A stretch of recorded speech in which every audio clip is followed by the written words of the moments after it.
মেসওয়াকের 70 ধরনের উপকারিতা রয়েছে। একটা উপকার হলো আসওয়াকু মাতহারাতুল লিল ফামি ওয়া মারদাতুল লির রাব্বি। মেসওয়াক করলে মুখ পরিষ্কার হয়, পবিত্র হয় এবং আল্লাহ রব্বুল আলামিনের সন্তুষ্টি অর্জন করা যায়। বলেন সুবহানাল্লাহ।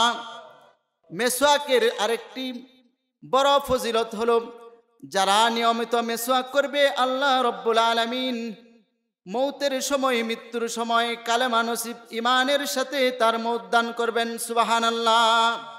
কত বড় ফজিলত মেসওয়াক করার। এই মেসওয়াক সম্পর্কে আমার পয়গম্বর বিশ্বনবী সাল্লাল্লাহু আলাইহি সাল্লাম বলেন, মেসওয়াক সম্পর্কে জিব্রাইল আমাকে এতবার আদেশ করেছে, এতবার বলেছে, অন্য কোনো বিষয়ে এতবার তাগিদ করে নাই। قال رسول الله صلى الله عليه وسلم قال رسول الله صلى الله عليه وسلم لولا أشق أن على أمتي لأمرتهم بالسواك عند كل صلاة।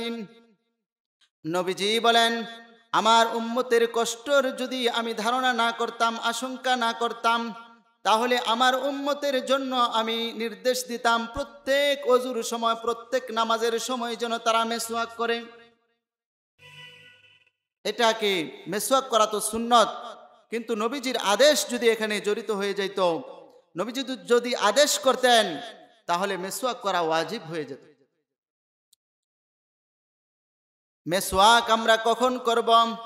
হাদিসের riwayat থেকে আল্লাহ রাসূল সাল্লাল্লাহু আলাইহি ওয়াসাল্লাম মা কুল্লি উযুইন এবং ইনদা কুল্লি সালাতিন দুইটি riwayat পাওয়া যায়।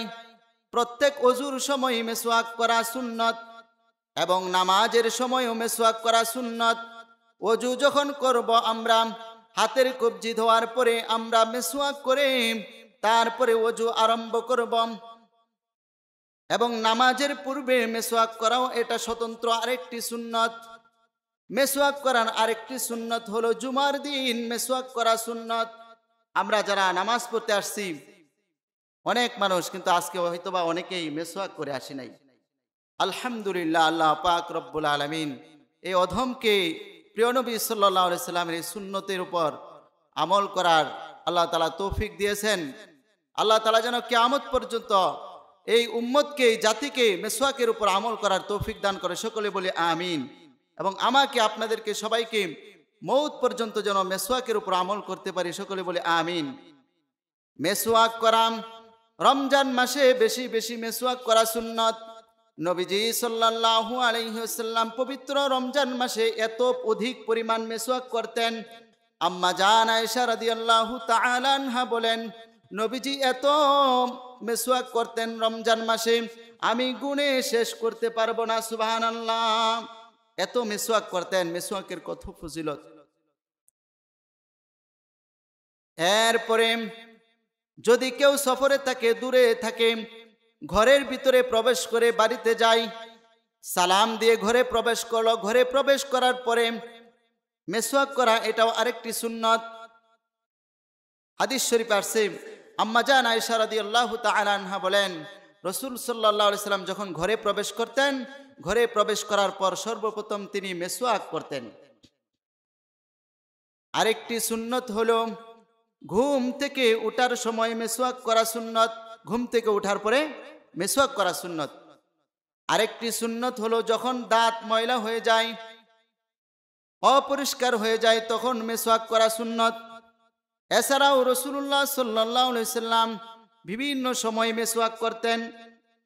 এমনকি প্রিয় নবী সাল্লাল্লাহু আলাইহি সাল্লাম যখন মৃত্যু শয্যায় শায়িত, মৃত্যুর পূর্বে আল্লাহর পয়গম্বর বিশ্ব নবী সাল্লাল্লাহু আলাইহি সাল্লাম মেসওয়াকের আমল করেছেন। আপনারা জানেন, শুনেছেন, সাহাবায়ে কেরাম একটি যুদ্ধের মধ্যে বিজয় অর্জন করতে পারতেছে না, সময় ব্যয় হইতেছে। আল্লাহ রাব্বুল আলামিন এই মেসওয়াক যখন সাহাবায়ে কেরাম পরামর্শ করে মেসওয়াক করা শুরু করে দিলেন, আল্লাহ রাব্বুল আলামিন এই মেসওয়াক করার বরকতে যুদ্ধের মধ্যে বিজয় দান করে দিলেন। সুবহানাল্লাহ। তাহলে মেসওয়াক করার ফায়দা আছে না নাই বলেন? মেসওয়াক করব তো ইনশাআল্লাহ। আল্লাহ তাআলা আমাদেরকে আমল করার তৌফিক দান করুন। সকলে বলে আমিন। মেসওয়াক আমরা করব। মেসওয়াক একটি গুরুত্বপূর্ণ আমল। এই সময়গুলোতে, যে সময়গুলো বললাম কোন কোন সময় মেসওয়াক করা হয়, এই সময়গুলোতে আমরা মেসওয়াক করব। মেসওয়াক আমরা স্বাভাবিকভাবে নিমের ডাল অথবা যে কোনো ডাল দিয়ে মেসওয়াক করতে পারবো, যেটা দাঁতের জন্য ক্ষতিকর নয়। এমন জাইতুনের যদি ডাল পাই, সেই ডাল দিয়ে আমরা মেসওয়াক করব।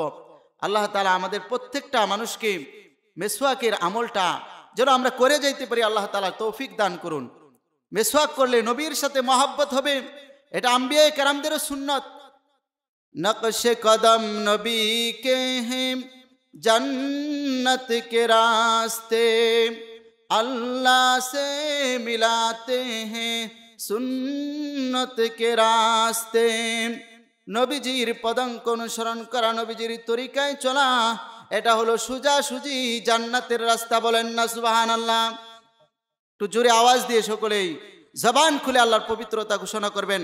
আল্লাহ তাআলা আপনাদেরকে পবিত্র বানিয়ে দিবে, গুনাহমুক্ত করে দিবেন। नक्शे कदम नबी के हैं जन्नत के रास्ते, अल्लाह से मिलाते हैं सुन्नत के रास्ते। আর এই সুন্নতের রাস্তা দিয়ে, এই সুন্নতের অনুসরণের মাধ্যমে আল্লাহ পাক রব্বুল আলামিনকে পাওয়া যাবে। বলেন সুবহানাল্লাহ। আল্লাহ তাআলা কোরআনে পাকে বলেন, কুল ইন কুনতুম তুহিব্বুনাল্লাহ ফাত্তাবিউনি ইউহিব্বুকুমুল্লাহু ওয়া ইয়াগফির লাকুম যুনুবাকুম ওয়াল্লাহু গফুরুর রহিম। হে নবীজি, আপনি বলে দিন, যদি এই উম্মতেরা আল্লাহকে পেতে চায়, আল্লাহর সাথে মহব্বত করতে চায়, আল্লাহকে ভালোবাসতে চায়, তাহলে তারা যেন ফাত্তাবিউনি, আপনি নবী বলে দিন, তারা যেন আপনার অনুসরণ করে। ইউহিব্বুকুমুল্লাহ, তাহলে আল্লাহকে পাওয়া যাবে।